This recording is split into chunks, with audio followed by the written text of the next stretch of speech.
बिस्मिल्लाहिर्रहमानिर्रहीम। अस्सलाम वालेकुम ब्यूटीफुल यूट्यूब फैमिली, कैसे हैं आप सब? उम्मीद करती हूँ अच्छे से हैं। मेरी दुआ है खुश रहें, आबाद रहें, हंसते मुस्कुराते रहें। आप लोगों की तमाम दिली मुरादें तमन्नाएं पूरी हों। आप लोगों का रीयूनियन जल्दी हो, परमानेंट रीयूनियन जल्दी हो। आप लोगों के पर्सन बेहतरीन इंसान बन के आपके पास वापस आएँ और आप लोगों को सेहत कामला नसीब हो, खुशहाली इत्मीनान और सुकून आपकी ज़िंदगी में आए। आमीन। Thank you so much for your love, support and beautiful comments. जो मेरे चैनल पे नए हैं प्लीज़ मेरे चैनल को सब्सक्राइब कीजिए, लाइक कीजिए, शेयर कीजिए और मुझे अपना प्यार शो कराइए। Thank you. आज की रीडिंग में मैं देखूंगी क्या चल रहा है, आपके पर्सन की डीप फीलिंग्स क्या हैं आप लोगों के लिए, और आपके पर्सन थर्ड पार्टी आपके रिश्ते में है तो क्या थर्ड पार्टी जाती है या नहीं जाती, तो ये चीज़ें देखेंगे हम। और आपकी रीडिंग स्टार्ट करते हैं। As you know general reading होती है और इस रीडिंग में हर चीज़ आपके साथ रेजोनेट नहीं करती है, तो जो चीज़ रेजोनेट करती है उसे रखा करें, जो नहीं रेजोनेट करती उसे जाने दिया करें। और ये मत कहा करें कि मेरे साथ रेजोनेट नहीं हुई, क्योंकि ये जनरल रीडिंग है, पर्सनल रीडिंग नहीं है। पर्सनल रीडिंग लेने के लिए आप लोगों को डिस्क्रिप्शन बॉक्स में लिंक्स दिए हुए हैं, आप वहाँ से कांटेक्ट कर सकते हैं मुझे। कार्ड्स बहुत सारे आ गए हैं, मैं सारे नहीं लूँगी। और एक कार्ड यहाँ से लेती हूँ। यहाँ पे ब्रेकअप है और देखें रिकन्सिलिएशन, यहाँ पर एक्शन आ रहा है। तो आप लोग नो कांटेक्ट में हैं, आपकी सेपरेशन चल रही है। चाहे आप मैरिड हैं चाहे आप अनमैरिड हैं, डजेंट मैटर, मेल फीमेल दोनों के लिए है। ये एक्शन लेने का सोच रहे हैं, गाइडेंस आई है इनको, यकीनन किसी स्पिरिचुअल अवेकनिंग से गुजरे हैं ये। सेकंड चांस चाहते हैं आपसे, रीयूनियन चाहते हैं आपसे, reconciliation, action, reunion, second chance. क्या ब्यूटीफुल एनर्जीज हैं आज। इंटीमेसी एंड पैशन जो कि आपके पर्सन फील कर रहे हैं आपको लेकर। सो मुझे तो लग रहा है ये 100% आप लोगों के लिए रीडिंग होने वाली है। आप लोगों के लिए उनकी फीलिंग्स इग्नाइट हो रही हैं। वाटर साइन हो सकते हैं आपके पर्सन, फायर साइन हो सकते हैं और अर्थ साइन हो सकते हैं। वाह, आज बहुत ही मज़े के कार्ड्स आए हैं। तो यहाँ पर नज़र आ रहा है आपके पर्सन को आपसे सेकंड चांस चाहिए। वो अपनी गलतियाँ रियलाइज़ कर चुके हैं, उनको गाइडेंस मिली है और उस गाइडेंस को लेने के बाद आपके पर्सन एक्शन की एनर्जी में हैं। वो रिकनसाइल करना चाहते हैं, रीयूनाइट होना चाहते हैं आपसे। माफ़ी की उम्मीद है उनको। बहुत दिनों से मैं कह रही हूँ कि आपके पर्सन जो हैं वो फॉरगिवनेस की एनर्जी में आ रहे हैं, फॉरगिवनेस की एनर्जी में हैं।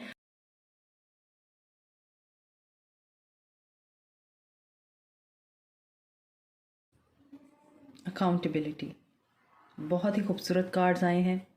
नंबर 20, नंबर 24, नंबर 34, 16, 35, 19 इंपॉर्टेंट हो सकते हैं। यहाँ पर आपके पर्सन की एज हो सकती है, आपकी एज हो सकती है, या फिर आप लोगों की कोई सिग्निफिकेंट डेट हो सकती है इनमें से।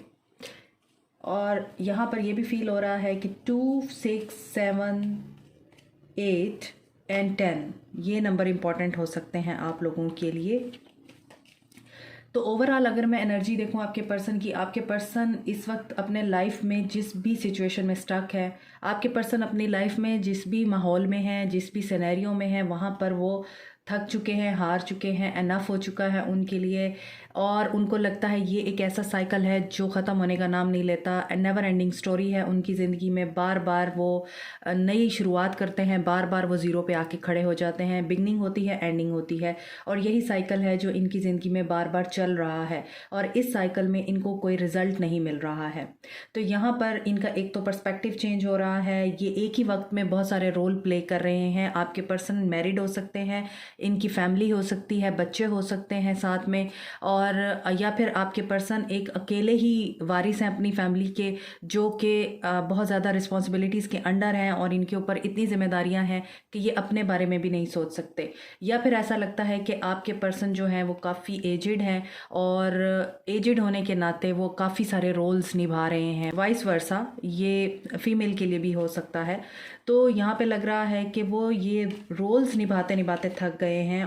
इस जर्नी में वो बहुत सारे लोगों से मिले हैं और बहुत से लोग उनसे छूटे हैं, और ऐसा लगता है कि अब वो जो उनकी ज़िंदगी में बहुत इम्पॉर्टेंट लोग थे, जिनको वो खोना नहीं चाहते थे, उनकी याद आ रही है। और बहुत ही ज़्यादा ये इस चीज़ की रिस्पॉन्सिबिलिटी लेते हुए नज़र आ रहे हैं कि यस, जो कुछ भी हुआ इनकी अपनी गलती की वजह से हुआ, और कुछ डिवाइन की इंटरवेंशन की वजह से हुआ, कुछ डिवाइनली था और कुछ इनकी अपनी गलतियां थीं, जिसकी वजह से इन्हें यहाँ तक का सफ़र तय करना पड़ा। और अब आकर इनको ये रियलाइज़ हो रहा है कि कहीं ना कहीं ये ज़िंदगी की दौड़ में तो आगे निकल गए, लेकिन रिश्तों की दौड़ में पीछे रह गए।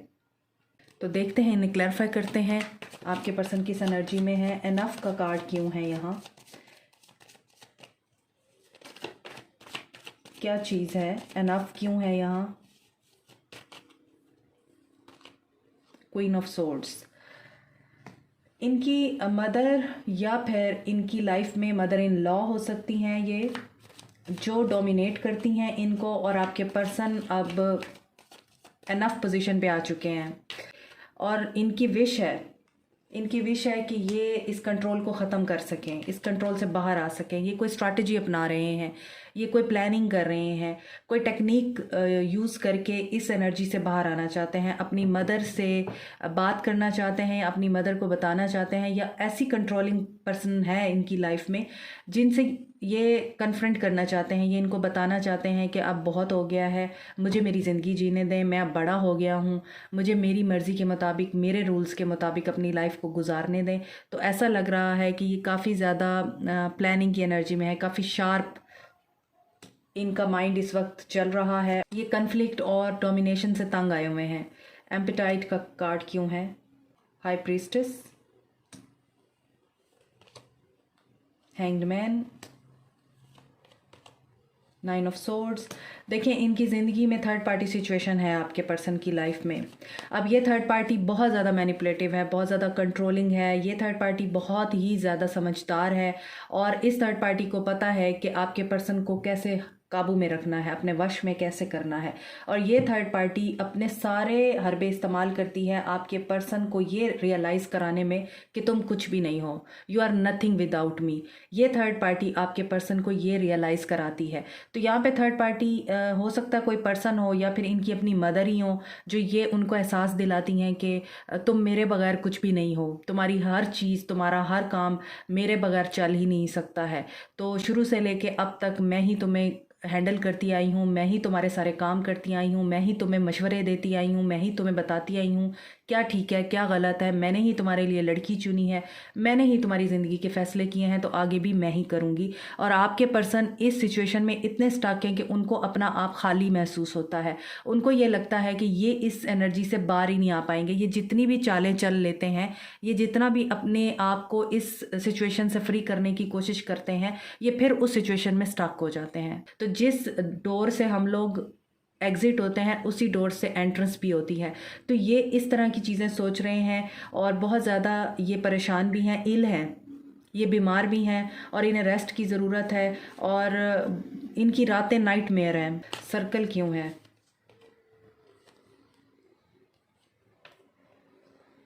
Night of cups, two of pentacles, again third party है। मैंने तो आपके पर्सन की एनर्जीज़ को चेक करने के लिए रीडिंग की थी, उनकी फीलिंग्स को, लेकिन यहाँ पर थर्ड पार्टी की इंडिकेशन है, और बहुत स्ट्रॉन्ग इंडिकेशन है। इनको फाइनेंसिस की वजह से भी ये बहुत बिजी रहते हैं, और ये न्यू बिगनिंग करना चाहते हैं। इनको कोई ऑफ़र आई हुई है, और ये उस ऑफ़र में जगल कर रहे हैं। हो सकता है कि कुछ लोगों के लिए मुझे ये फीलिंग आ रही है कि कुछ लोगों की मदर डोमिनेटिंग है, कुछ लोग शादीशुदा लाइफ से तंग है अपनी, और कुछ लोगों की ज़िंदगी में ऐसी मैनिपुलेशन हो रही है ये जिससे बहुत ज़्यादा परेशान है। इसके अलावा यहाँ पे ये नज़र आता है कि आपके पर्सन अपने वर्क एरिया में भी किसी लेडी के हाथों ही तंग आए हुए हैं, और वो जगल कर रहे हैं। ये लेडी है जिसने आपके पर्सन को लव ऑफ़र भी की है, और ये लेडी है जिसने मनी की वजह से, पैसों की वजह से आपके पर्सन को फंसा लिया है। यानी आपके पर्सन वर्क एरिया पे इनके साथ मिले हैं, या फिर ये बॉस हो सकती हैं इनकी, या फिर ये फिगर जो है इनको वर्क प्लेस पे मिली है, और उसने आपके पर्सन को ये कहा कि हम जॉइंट वेंचर करते हैं, बिजनेस वेंचर खुद से मत करो, मेरे साथ तुम मिल के करो, पार्टनरशिप कर लेते हैं। इस पार्टनरशिप में आपके पर्सन को अब ये फीलिंग आ रही है कि इन्हें तो लेने के देने पड़ गए, इनको ये सिचुएशन फील हो रही है कि ये जिस साइकिल में, क्योंकि सर्कल को भी क्लैरिफाई किया है 2 ऑफ पेंटिकल्स ने, कि ये मुसलसल एक अनएंडिंग साइकिल है जिसमें ये फंस गए हैं और ये वहाँ से बाहर नहीं आ पाते। क्योंकि हो सकता है कि जिस औरत ने फाइनेंशियली इनको स्टेबल करने की कोशिश की है या फाइनेंशियली इनको कोई ऑफ़र दी है, वहाँ पर इस औरत ने इनको लव ऑफ़र भी की है, और यही वजह है ये पर्सन आपके और इस पर्सन के दरमियान फंस गए, जबकि ये इस थर्ड पार्टी में जाना नहीं चाहते थे। मेल्टिंग मास्क, और मैंने अभी आपको बताया था कि हो सकता है आपके पर्सन काफ़ी रोल प्ले कर रहे हैं। फादर भी हो सकते हैं, ब्रदर भी हो सकते हैं, हस्बैंड भी हो सकते हैं, या फिर ग्रैंड फादर भी हो सकते हैं। इसके अलावा जॉब भी है उनकी, तो वहाँ पर कोई बॉस का या फिर एम्प्लॉय का रोल भी प्ले कर रहे होंगे। तो डिफरेंट रोल प्ले कर रहे हैं, और ये जितने भी रोल प्ले कर रहे हैं आपके पर्सन कंप्लीटली नहीं प्ले कर पा रहे हैं। कहीं ना कहीं कोई ना कोई कमी छूट जाती है इनसे, क्योंकि हर इंसान हर रोल में परफेक्ट नहीं हो सकता। तो यहाँ पर कर्मा है, गलतियाँ रियलाइज़ हो रही हैं आपके पर्सन को, रीबर्थ के प्रोसेस से गुजर रहे हैं, अवेकनिंग हो रही है। कोई स्पिरिचुअल लेसन था इनको जो मिला है अब, और इस स्पिरिचुअल लेसन में इन्होंने ये अंडरस्टैंड किया है कि जो स्ट्रेंथ है वो आपके अपने अंदर होती है। आप इर्द गिर्द लोगों में जब तलाश करने की कोशिश करते हैं तो फिर आप मुंह की खाते हैं। यहाँ पे लग रहा है कि आपके साथ इनका जो है ताल्लुक बिल्कुल एंड हो गया है, डोर्स क्लोज हो गए हैं, ये डोर्स ओपन हो सकते हैं। रिवाइवल की सिचुएशन नज़र आ रही है, उसके लिए ये हिम्मत बंधा रहे हैं। और यहाँ पर फैमिली इन्वॉल्व है, ये फैमिली में बहुत ज़्यादा इनको एक ऐसा रोल हासिल है जहाँ पर इनकी बहुत रिस्पेक्ट है, इनकी बहुत वर्थ है, इनको वैल्यू दी जाती है, और ये इस रोल की वजह से आपके साथ ज़्यादती कर गए। प्रेजेंस ऑफ एब्सेंस क्यों है? 9 of pentacles, 4 of swords, 10 of wands. मैंने आपको बताया है जो चीज़ें, जो लोग, जो रिश्ते इनसे खो गए हैं, ये उनकी यादों में हैं, और इस वक्त जिस भी इंसान को ये खो चुके हैं, चाहे वो इनके सिबलिंग्स थे, चाहे वो इनके घर में कोई ग्रैंड पेरेंट्स थे या पेरेंट्स थे इनके, या फिर ऐसा लगता है कि कोई ऐसा पर्सन भी हो सकता है, कोई बेबी भी लॉस हुआ है इनका, कुछ लोगों का मुझे फील हो रहा है। डाइवोर्स भी हुई है, वाइफ चली गई या हस्बैंड चले गए आपके, या फिर ऐसा लगता है कि अगर आप मैरिड नहीं भी हैं तो इस पर्सन के साथ आपकी जो सेपरेशन है वो इस पर्सन को बहुत ज़्यादा परेशान कर रही है। ये इंडिपेंडेंट है, यानी इनको लगता है कि ये अब अकेले रह गए हैं। इन्होंने इंडिपेंडेंस तो हासिल की है, ये अकेले तो हुए हैं, मगर किस कॉस्ट पे, कि ये अब अकेले सब कुछ फेस नहीं कर पा रहे। इतना बोझ है यादों का। सॉलिट्यूड और आइसोलेशन में फ़र्क होता है। आपके पर्सन आइसोलेटेड फील कर रहे हैं खुद को, सॉलिट्यूड में नहीं है, आइसोलेशन में है, और इनको ये लगता है कि ये बिल्कुल अकेले रह गए हैं। और हो सकता है स्टेबिलिटी आ गई है, फाइनेंसिस इनके स्ट्रॉन्ग है, फाइनेंशियली स्टेबल है पर्सन, लेकिन बाकी रिश्ते इनसे खो गए हैं। और अब ये सोच रहा है कि ये इस चीज़ को कैसे बियर करेगा अकेले। अकाउंटेबिलिटी ये है कि इन्हें अपनी गलतियां रियलाइज़ हो रही हैं, इन्होंने जो किया है उस चीज़ की ये रिस्पॉन्सिबिलिटी ले रहे हैं, अपने एक्शंस की ज़िम्मेदारी ले रहे हैं, और इसी वजह से ये अब दोबारा रिवाइव करना चाहते हैं आपके साथ इस रिश्ते को, इस ताल्लुक़ को, क्योंकि ये आपको बहुत ज़्यादा मिस कर रहे हैं। ऐसा लगता है जजमेंट ये हो रही है कि इन्हें ये एहसास हो रहा है कि जिन्हें ये गलत समझ रहे थे वो सब रिश्ते चले गए, इनके हाथ से छूट गए। तो अब इनको ये सोचना है, अब इनको ये रियलाइज़ हो रहा है कि कहीं ना कहीं इन्हें अपने किए हुए गलत एक्शंस और गलत डिसीजंस की अकाउंटेबिलिटी लेनी होगी, रिस्पॉन्सिबिलिटी लेनी होगी, ताकि ये ज़िंदगी में पीसफुली आगे बढ़ सकें, ना कि ये बर्डन और रेग्रेट में ही रहें सारी ज़िंदगी। तो इसीलिए ये रिकंसाइल करना चाहते हैं, इसीलिए ये सेकंड चांस चाहते हैं, इसीलिए ये रीयूनाइट होना चाहते हैं, क्योंकि ये अब समझ चुके हैं। यहाँ पे लाइट था कि डिवाइन की तरफ से इनको कोई लेसन मिला है, डिवाइन की तरफ से गाइडेंस मिली है। देखते हैं आगे क्या है आपके लिए सर्विस। ये इल है, मैंने आपको शायद रीडिंग के दौरान भी बताया है, बीमार हैं आपके पर्सन, इम्पार्शियलिटी और कंपैरिजन में ही रहे हैं, हमेशा आपको कंपेयर करते रहे हैं, रिजेक्शन, ओके, कंपैरिजन में ही आपके साथ इन्होंने बहुत मिसबिहेव किए कि you are not good enough, okay, तो देखें यहाँ पर आपके पर्सन का crown chakra, base chakra, sacral chakra and solar plexus chakra is not active. मैंने अभी आपको बताया था ये पर्सन आइसोलेशन में है, ही और she is not in solitude, और ये कन्फर्मेशन है, ये आइसोलेटेड फील कर रहा है क्योंकि इसने कभी भी आपको अप्रिशिएट नहीं किया है। रिश्ता बनने के बाद रिश्ता निभाना इम्पॉर्टेंट होता है, जो कि आपके पर्सन ने नहीं किया। आपके पर्सन ने हमेशा आपको पेडिस्टल पे रखा, हमेशा ही मैयर करते रहे आपके साथ थर्ड पार्टी को और आपके साथ दूसरे लोगों को, और इस कंपैरिजन में आपके पर्सन ने आपको ये कह के हमेशा ठुकरा दिया कि तुम्हारे अंदर कोई ऐसी ख़ास बात नहीं है जो मुझे किसी और में नज़र आती है, या तुम तो कुछ भी नहीं कर सकती हो, या तुम तो वर्थलेस हो। तो यहाँ पर जब इन्होंने आपको ठुकराया है, इन्होंने आपको रिजेक्ट किया है, तो आपने अपनी ज़िंदगी को एक नया मोड़ दे दिया। दैट्स वेरी ब्यूटीफुल कि आपने अपनी ज़िंदगी को टोटली तौर पर रिन्यू किया। आपको दर्द हुआ, आपको तकलीफ़ हुई, आप परेशान हुए, लेकिन आपने अपनी स्ट्रेंथ नहीं खोई। आप इंसानियत की खिदमत करने में लग गए। आपने अल्लाह की तरफ अपना रिश्ता ज़्यादा मजबूत कर लिया, अल्लाह से मदद मांगी और अल्लाह ने आपको मदद दी। आपने अपनी ज़िंदगी को टोटली तौर पर रिन्यू किया। दोबारा से आपने अपने आप को अपने पाँव पे खड़ा किया, अपनी ज़िंदगी में खुशियाँ लेके आए आप अपने बलबूते पे। अपनी ज़िंदगी को आपने एक विक्टिम मेंटालिटी की नज़र करने की बजाय, अपनी ज़िंदगी में आपने बेचारगी लाने की बजाय, अपनी ज़िंदगी में आपने अबंडेंस को अट्रैक्ट किया, खुशी को अट्रैक्ट किया। आपने खुद पे काम किया और ऐसी स्टेज पे आप पहुंच गए जहाँ पे आपने ये पा लिया कि खुशी तो बेसिकली मेरे अपने अंदर ही थी, मैं उस इंसान में ढूंढ रही थी या मैं उस इंसान में ढूंढ रहा था। इस चीज़ की वजह से आपके पर्सन को अब अपना कर्मा फेस करना पड़ रहा है। आपने देखा ही है रीडिंग में कि आपके पर्सन किस कदर इस वक्त डिस्टर्ब है, रातों को सो नहीं पाते, बहुत बर्डनाइज्ड और प्रेशराइज्ड फील कर रहे हैं। पहले कभी एक वक्त था कि ये चाहते थे कि मुझे स्पेस दो, मुझे टाइम दो, मुझे अकेला छोड़ दो।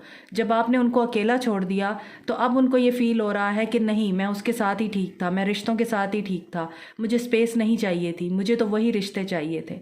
अब वो अकेले रह गए हैं, अब वो आइसोलेटेड हो गए हैं। तो ये आपके पर्सन की इस वक्त एनर्जीज़ हैं। Cards never lies. जब हम रीडिंग्स करते हैं तो उस दौरान हमें नहीं आइडिया होता कि कार्ड्स हमें किस तरह का आंसर देंगे, लेकिन जो कार्ड्स बताते हैं हमें वही रीड करना होता है। तो कार्ड्स कभी झूठ नहीं बोलते।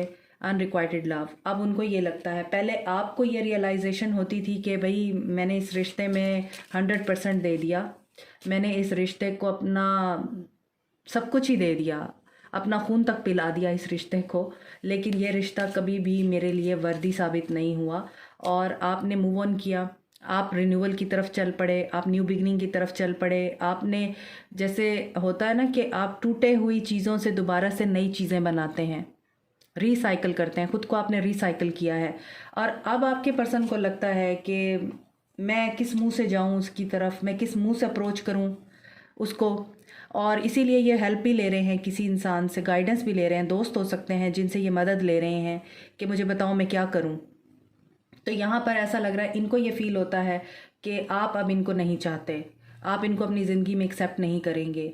Stay optimistic about your love life. But कहीं ना कहीं वो इस चीज़ के लिए ऑप्टिमिस्टिक भी हैं, होपफुल भी हैं, और उन्हें ये ट्रस्ट भी है कि बेशक आप उनसे दूर हैं और बेशक आप उन्हें ये एनर्जी सेंड करते हैं कि आपको उनकी ज़रूरत नहीं रही है, फिर भी वो ये ट्रस्ट कर रहे हैं कि आप उनको एक्सेप्ट कर लेंगे और आप कहीं भी नहीं गए हैं, आप आज भी उनका इंतज़ार कर रहे हैं। उन्हें कहीं ना कहीं ये ट्रस्ट है और इसीलिए वो आपके लिए बहुत ज़्यादा रोमांटिक फीलिंग्स में हैं। और pay attention to the red flags.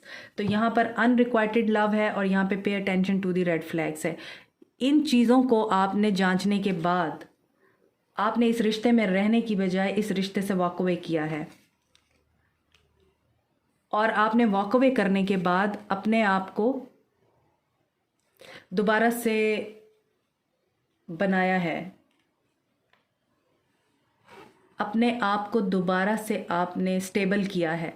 और इसीलिए अब यहाँ पे लगता है कि आपके पर्सन जो हैं डरते हैं, उनको ये रेड फ्लैग्स नज़र आ रहे हैं कि आप उनको आसानी से नहीं एक्सेप्ट करेंगे। उनको ये रेड फ्लैग नज़र आ रहे हैं कि अगर वो आपकी तरफ आते भी हैं तो उन्हें आपसे बहुत अच्छी खासी सुननी पड़ेंगी, या आप उनके साथ इजीली जो है बिल्कुल भी पैचअप नहीं करेंगे, रिकनसाइल नहीं करेंगे।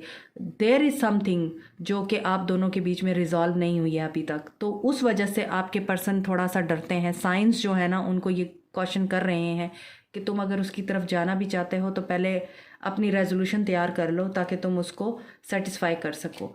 तो आज के लिए यही एनर्जीज़ हैं आपके पर्सन की।